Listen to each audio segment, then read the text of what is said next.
Hi there. There's nothing standard about Tatsuo Suzuki's life or photography. He's been regarded as a natural successor to Daido Moriyama, but the intention behind their work is very different. He became the new street photography sensation and then got cancelled by the mob for being too brash. He studied law at university while playing guitar in a punk band.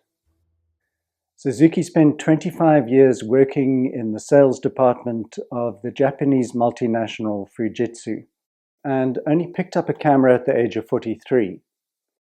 He was awarded the grand prize at the PhotoVogue Contest in 2013, and there was a controversy around his association with the release of a Fujifilm camera.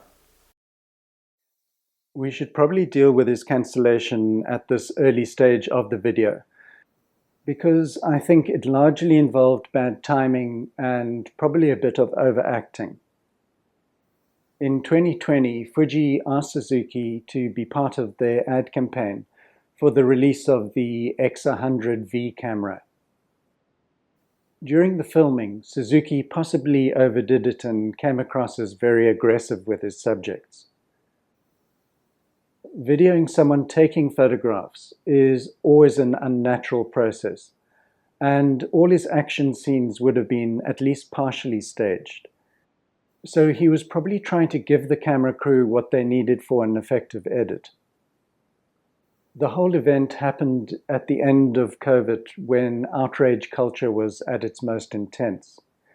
We had just had George Floyd, and the world was pent up from being locked down. Suzuki was denounced for being unethical. When the outcry became too loud, Fujifilm withdrew the ad. Luckily, these things tend to blow hot for a few minutes and then they die down again. So he's back on the streets doing his thing. He was born in Tokyo in 1965, and at that time it was a city rebuilt on speed, discipline, and unspoken rules. Unlike many photographers who pass through art schools or elite institutions, Suzuki's path was largely self-directed. In 2008, he happened to take a candid shot of a street seller, and when he studied the image, he realized that he had found an aesthetic that could hold his interest. He doesn't have a manifesto or a polished artist statement. Essentially, he views the city as a pressure cooker, and his images capture an uncomfortable tension. In a dense city like Tokyo, personal space is already compromised. Bodies are packed together on public transport, and pedestrians go out of their way to avoid eye contact. Suzuki's main subject isn't people. He's photographing friction between the public and the private, tradition and modernity, and also between the observer and the observed. Some see him as a direct descendant of Japan's post-war street photographers. Others accuse him of exploiting strangers for shock value. Suzuki has often cited Daido Moriyama as a major influence, particularly his rough, blurred, grainy images that reject perfection. Suzuki began developing his street practice in the 2000s and 2010s, and this was 3 decades after Moriyama rose to prominence in the Provoke era of the 60s and 70s.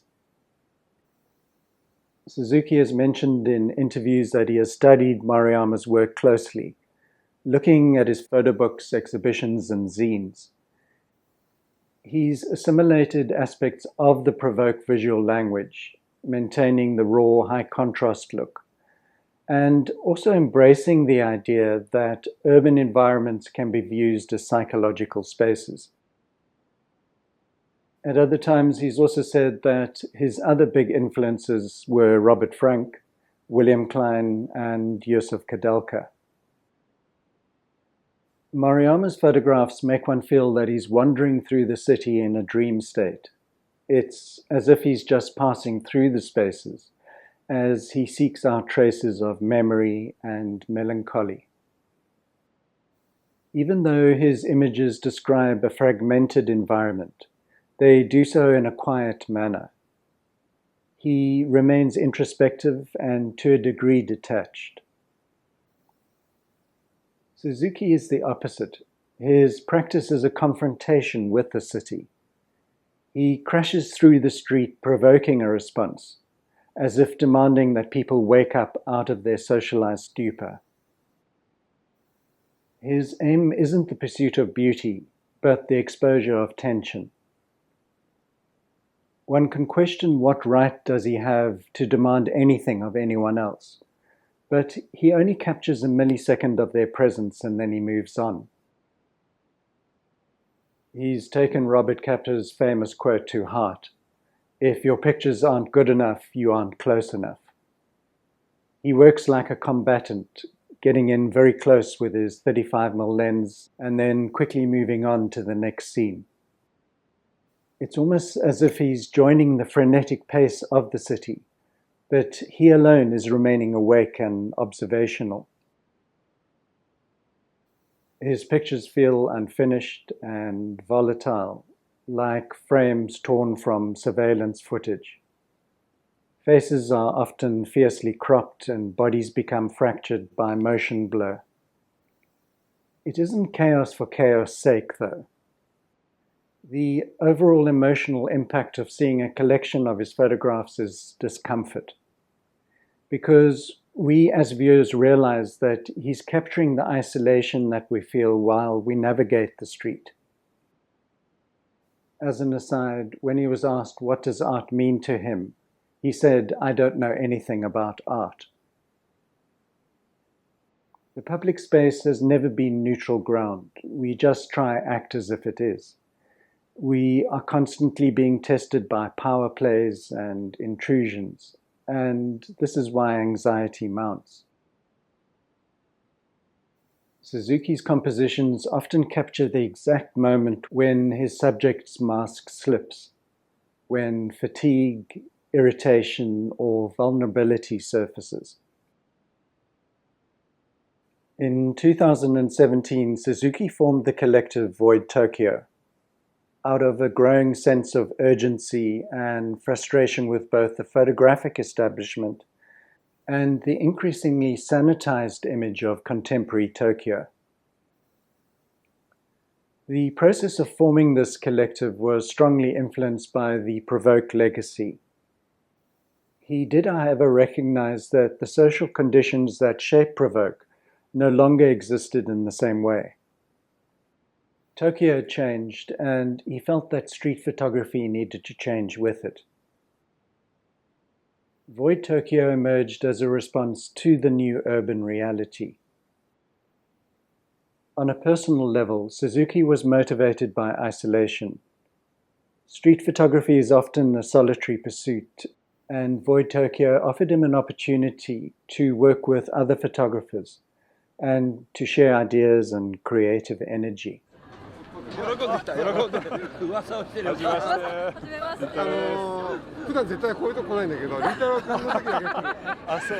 いや、ボルゴに乗せるのがなさすぎて、ちょっと今日撮んなきゃいけないんです。はじめまして、リータロウです。はじめまして。よろしくお願いします。この前ね、レンズカルチャーでファイナリスト。あ、そう見ました。ありがとうございます。On a broader cultural level, the collective was responding to the hyperconformity and over-regulation of public spaces. The name itself suggests their aim. They are entering the city's void in order to expose suppressed emotions and contradictions. This highlights a more general point about street photography. Suzuki's confrontational style perhaps shouldn't be seen in isolation, but as a rebellion against the excessive rigidity of the system in which he lives. Therefore, on a systemic level, his approach can then be viewed as an indicator that society has shifted too far from chaos as it clings to order. VoidTokyo consists of around 11 members, and there was never an attempt to create a singular style. The photographers have diverse visual voices, but they share a common belief that photography should be something that's lived, rather than merely a means of documenting what Tokyo represents. It's more of a loose network of photographers than a movement. これもフラッシュ下から。これはね、でもそうかもしれない。下から手前あたりの。カメラどうやってやるの？カメラはジップロックに入れて、ジップロックに入れて、ジップロック穴開けてここだけ出して、でジップロックにこう手入れて、まあジップロックごとこう見るっていうか。俺と同じやり方や。達夫さんもそうやってるんですよ。楽しかったですね。They don't follow a clear script. It's more punk rock than that. Creating VoidTokyo is very clever because the broader photography world is already familiar with the Provoke movement, and they naturally see this group as some form of successor. By creating this interest, they've managed to bypass the traditional gatekeepers. They've produced zines, had exhibitions, and they've made great use of online platforms. They've managed to demonstrate that the collective practice can counter the commodification of street photography within the age of social media, offering instead a new approach and model that is grounded in intense authenticity.